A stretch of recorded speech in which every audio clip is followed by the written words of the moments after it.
Bonjour à vous, j'espère que vous allez bien.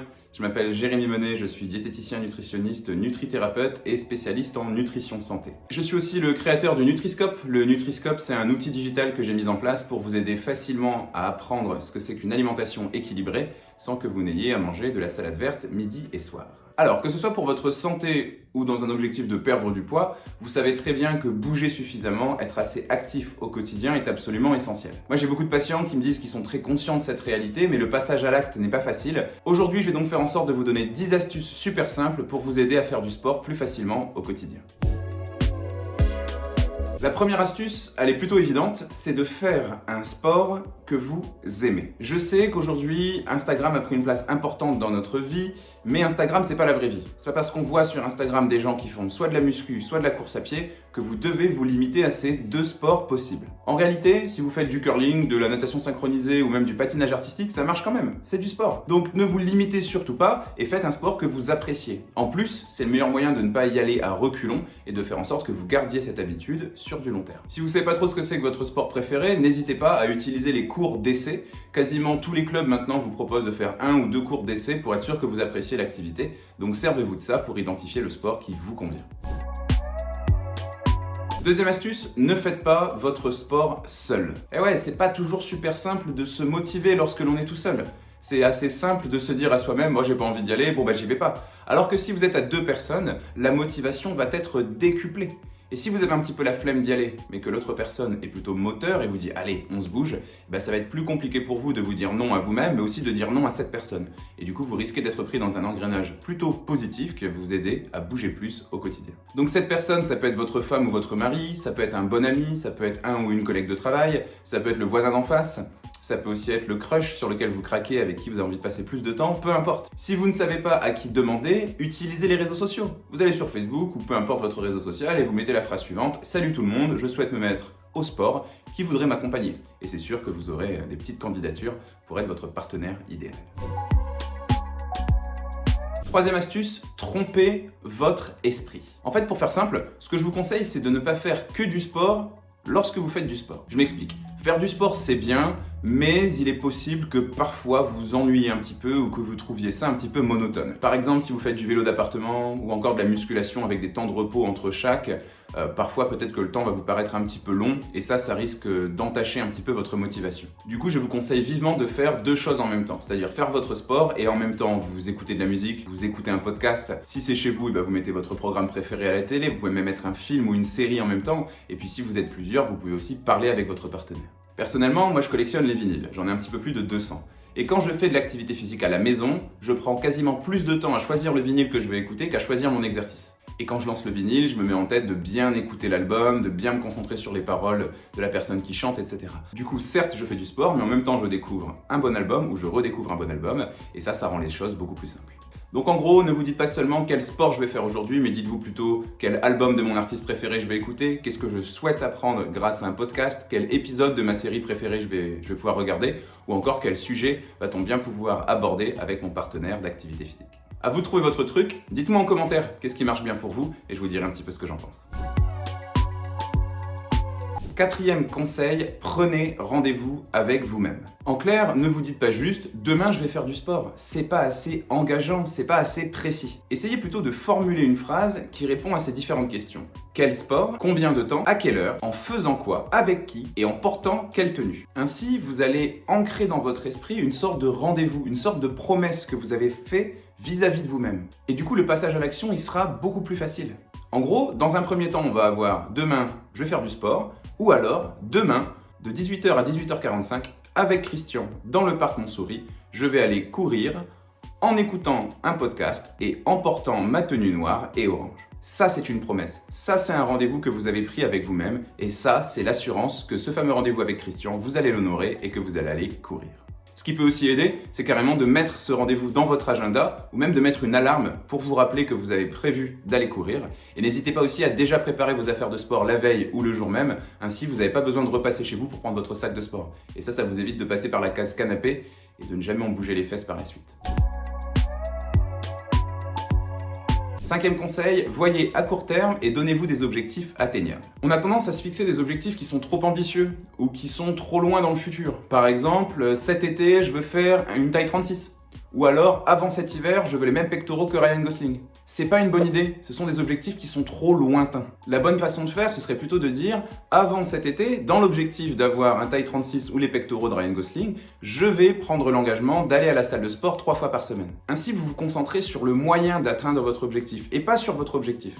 Parce que même si vous croisez les doigts très fort et vous y mettez du vôtre, vous n'avez aucune assurance que l'objectif final, vous allez l'atteindre. La seule chose sur laquelle vous avez la main n'est pas l'objectif, mais le moyen pour l'atteindre. Donc faites ça, allez-y étape par étape, ne vous fixez pas des objectifs complètement dingues, mais soyez honnête avec vous et avec les engagements que vous avez pris vis-à-vis de vous-même. Comme le dit James Clear, qui est un auteur que j'adore, si vous êtes 1% chaque jour une meilleure version de vous-même que la veille, et bien à la fin de l'année, vous êtes 36 fois meilleur que ce que vous étiez au début de l'année. Ou comme on le dit parfois, si vous écrivez chaque jour 2 lignes, dans 10 ans, vous avez écrit un livre. Ok, voyez vraiment ça comme ça. Voyez ça comme un enchaînement d'objectifs à court terme. Avant de réfléchir aux magnifiques abdos que vous aurez dans 6 mois, pensez déjà à la séance d'abdos que vous allez faire aujourd'hui. C'est ça qui compte. Et si tous les jours, pendant 1 an, vous faites 5 minutes d'abdos, eh bien à la fin de cette année, vous aurez des abdos en béton.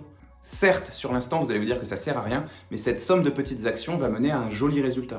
De la même manière que si vous mettez 2 € chaque jour de côté, et bien à la fin de l'année, vous avez un sacré pactole, alors qu'au quotidien, 2 € plus 2 €, ça représente pas grand-chose à vos yeux. Si vous vous dites que agir comme ça et penser que ça donnera des résultats dans 1 an ou dans 6 mois, c'est pas motivant parce que c'est trop long, dites-vous que vous avez déjà pris plusieurs bonnes résolutions dans votre vie que vous n'avez pas tenues. Je suis sûr qu'il y a 1 an, 2 ans ou 3 ans, vous vous êtes déjà dit « Allez, cette année, je me mets au sport et je mange plus sainement ». Vous êtes fixé un objectif incroyable que vous n'avez pas tenu. Si il y a 3-4 ans, vous vous étiez juste dit tous les jours je fais 5 minutes de marche et 5 minutes d'abdominaux, et bien aujourd'hui à l'heure où on se parle, vous verriez clairement les résultats. Et oui, les choses qui comptent dans la vie, ça prend du temps. Se sculpter un corps de rêve, élever ses enfants, mettre de l'argent de côté, apprendre une nouvelle compétence, apprendre une nouvelle langue, tout ça sont des choses qui vont demander des efforts répétés. Donc je le répète, concentrez-vous sur ces efforts répétés plutôt que de vous concentrer sur le résultat final que vous espérez et que vous n'avez aucune assurance d'obtenir. On est à peu près à la moitié de la vidéo et comme d'habitude, si ce n'est pas encore fait, je vous incite à vous abonner à cette chaîne et à activer les notifications. C'est le meilleur moyen de me remercier pour le travail que je peux produire sur YouTube, de me soutenir. Et c'est le meilleur moyen aussi de ne pas rater les futures vidéos qui vont sortir.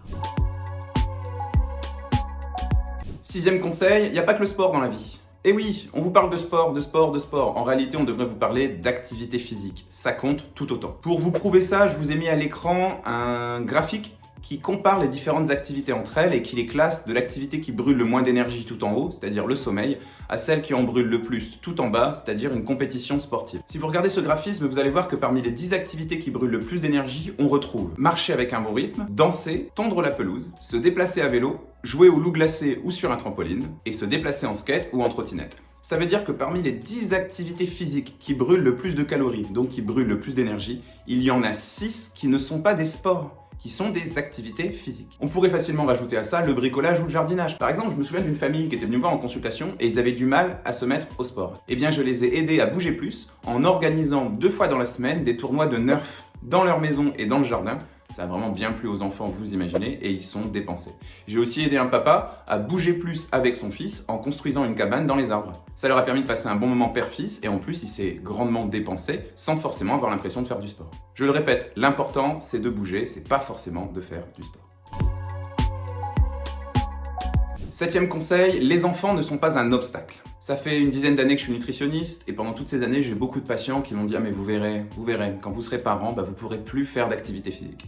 Aujourd'hui, ça fait 7 mois que je suis papa et non, j'ai rien vu puisque le fait d'être papa n'a absolument pas changé la fréquence à laquelle on fait du sport à la maison. Premièrement, si vous faites du sport type circuit training à la maison, vous pouvez tout à fait avoir votre bébé à côté. Ce sont souvent des activités physiques qui oscillent entre une période d'effort et une période de récupération. Et même si votre fils ou votre fille perd un petit peu patience pendant la période d'effort, pendant la période de récupération, vous pouvez vous rapprocher de lui, le rassurer ou encore le distraire. Deuxième exemple, si jamais vous allez courir, vous pouvez tout à fait courir à 2, emmener votre poussette et faire du relais. Vous faites du relais en fractionné en fait. Pendant que l'un des deux fait un aller-retour en fractionné, eh bien l'autre pousse la poussette. Et une fois qu'il est revenu à la poussette, eh bien c'est à son tour de pousser la poussette et l'autre fait son aller-retour en fractionné. Et vous alternez comme ça pendant toute votre séance de course. Et enfin, si votre enfant est un bébé, comme je vous l'ai expliqué, soit vous le posez à côté, ou soit vous le faites carrément participer à la séance d'activité physique. Il y a tout un tas d'exemples de séances de circuit training que vous pouvez faire et qui sont sur YouTube, où on voit carrément que le bébé fait partie intégrante de l'activité. Vous allez pouvoir le poser sur votre ventre quand vous faites des abdominaux, ou moi ma femme elle fait même des squats en le portant. Ça fait comme si le bébé était une sorte d'alter finalement, il participe à tout ça et ça lui plaît plutôt bien. Bon, ces 3 exemples, ils s'appliquaient surtout si votre enfant est un bébé. Mais si votre enfant est en âge de marcher et de faire du sport, c'est encore plus simple. Premier exemple, tous les soirs, vous pouvez organiser une espèce de tournoi de gainage que vous faites avec votre fils ou votre fille. Vous alternez les différentes positions et à chaque fois, vous vous chronométrez pour voir qui tient le plus longtemps. Vous pouvez même d'ailleurs tenir un tableau des scores et l'objectif, c'est de tenir 1 seconde de plus que la veille chaque jour. Ce sont des sports qui ne sont pas du tout traumatisants en plus pour la santé de vos enfants, donc vous pouvez y aller sans aucun problème. Autre chose, deuxième exemple donc, vous pouvez faire des circuits training avec vos enfants qui sont très ludiques mais super efficaces. Vous faites des espèces d'ateliers, des espèces de stands où chacun doit passer au moins une fois. Vous mettez des choses comme du saut sur une jambe, des fentes, de la corde à sauter, du gainage en position chaise le long d'un mur, du gainage face au sol, etc. Et chaque personne passe d'atelier en atelier et vous définissez le nombre de tours qu'on doit faire en tout. Encore une fois, c'est hyper ludique, ça permettra à vos enfants de passer un bon moment avec vous, mais aussi de se dépenser davantage. Et enfin, bien sûr, si votre fils ou votre fille fait un sport, rien ne vous empêche de faire aussi ce sport et de s'entraîner avec vous. Par exemple, moi je suis un ancien basketteur, et si jamais, je croise les doigts, mon fils fait du basket par la suite, eh bien je prendrai vraiment de plaisir à reprendre le basket, à reprendre l'entraînement et aller m'entraîner avec lui. Et un peu comme on voit dans les films américains, d'aller travailler notre shoot ensemble sous la pluie, et encore une fois de passer un bon moment père-fils, de m'aider à bouger plus et de l'aider lui à bouger plus aussi. 8e conseil, récompensez-vous. Et oui, après l'effort, le réconfort, vous connaissez ça par cœur.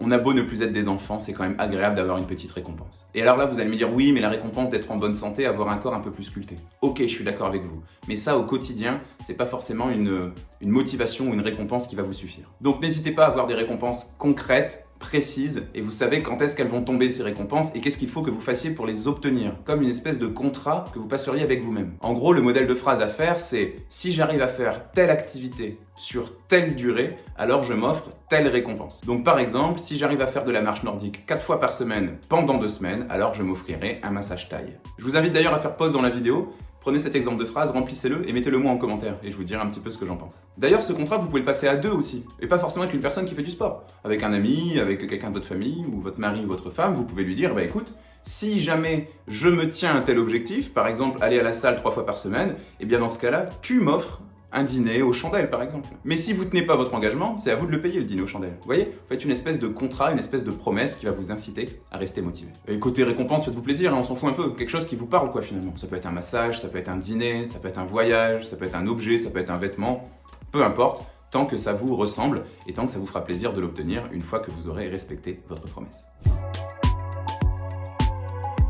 9e astuce, de bons équipements et une bonne tenue. Ça peut paraître évident, mais bien vous équiper pour faire du sport, c'est absolument essentiel. Dans un premier temps, pour votre santé. Et oui, un bon matériel, c'est quand même l'assurance de ne pas martyriser, de ne pas abîmer votre sport quand vous ferez de l'activité physique. Je vous rappelle que le but, c'est prendre soin de votre santé et surtout pas vous flinguer le dos ou les genoux parce que vous avez un équipement qui tient pas la route. Donc la première chose, déjà, c'est de vous assurer que vous avez des chaussures qui sont bien adaptées à votre activité physique. Même si vous n'avez pas trop de budget, maintenant, il y a Decathlon qui fait vraiment des choses super pour des prix assez bas et qui vous permettront de protéger votre santé grâce à des semelles et grâce à des chaussures qui tiennent la route. Et ensuite, de bons équipements, ce sont aussi de beaux équipements. Je suis un peu désolé de faire ce constat, mais on vit quand même dans une société du paraître. Allez faire un tour sur Instagram pour vous en convaincre.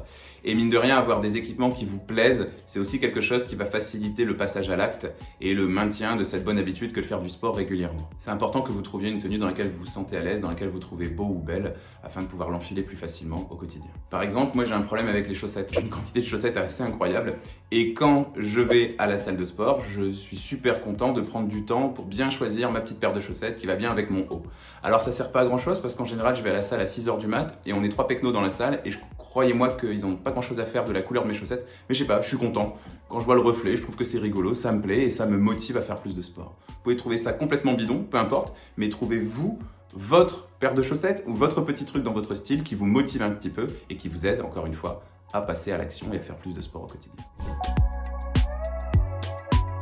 Et enfin, 10e astuce, associer l'habitude de faire du sport à une autre habitude. Et oui, le meilleur moyen d'adopter une nouvelle habitude, c'est de l'associer à une autre qui est déjà présente. Un exemple tout simple, quand on est petit, on se met en pyjama, on se brosse les dents et on va se coucher. Nos parents nous incitent à faire ça pendant toute notre enfance, notre adolescence, etc. Et quand on arrive à l'âge adulte, on maintient cette habitude. C'est impossible d'aller se coucher sans s'être brossé les dents juste avant. Et ça marche avec plein d'autres habitudes du quotidien, nourrir votre chat quand vous allez au travail, prendre le courrier quand vous sortez les poubelles, ou encore remplir votre lave-vaisselle juste après avoir débarrassé la table. Eh bien, appuyez-vous sur ce fonctionnement de votre cerveau pour vous vous inciter à faire plus de sport facilement. Voici certains exemples d'habitudes que vous pourriez prendre. Dès que je rentre du travail, avant même de me poser, je fais 20 minutes d'abdos fessiers. Tous les dimanches, après avoir regardé téléfoot ou autre chose, je vais courir 30 minutes. Ou encore, tous les matins, le temps que mon café coule dans la cafetière, je fais un maximum de pompes. Vous voyez, c'est des toutes petites habitudes que vous allez associer à une autre et du coup, vous allez voir que ça va grandement faciliter le passage à l'acte. D'ailleurs, j'avais une habitude comme celle-ci quand j'étais étudiant et qui fonctionnait plutôt bien.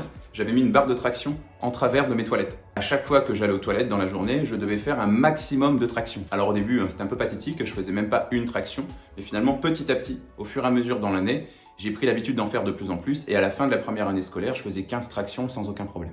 James Clear, le roi du changement dont je vous parlais il y a quelques minutes, dit d'ailleurs qu'il est possible de faire une liste sur une journée de toutes les choses que vous faites dans votre journée et d'essayer de voir quel est le meilleur moment dans la journée pour greffer à l'une de ces habitudes l'habitude de faire justement de l'activité physique. Essayez, vous faites ça sur une journée, vous notez tout de votre réveil à votre coucher et vous voyez quel moment le plus optimal pour vous pour essayer d'y glisser une petite séance de sport. Voilà ce que j'avais à vous conseiller.